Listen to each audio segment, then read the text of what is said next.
Teka muna mga kapatid, magnilay muna tayo.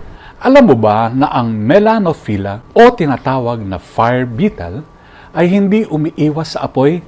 Kung hindi tuwirang lumalapit pa nga dito, nakakaramdam sila ng init, ng sunog mula sa malayo at lumilipad papunta sa nasusunog na kagubatan.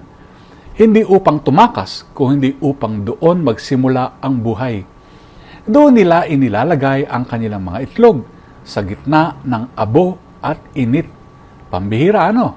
Sa Ebanghelyo ngayon, sinabi ni Jesus, "Ako ay naparito upang magdala ng apoy sa daigdig."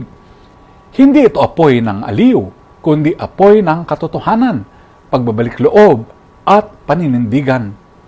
Si Maria, reyna ng mga martir, ay hindi tumakas sa apoy ng pagdurusa. Sa paanan ng krus na natili siyang matatag, katulad ni Jeremias na ibinilanggo sa balon at ni Jesus na dumanas ng matinding pagtutol.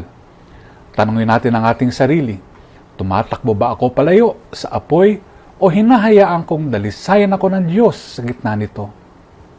Dahil minsan sa apoy nagsisimula ang kabanalan. Pagnilayan po natin ito.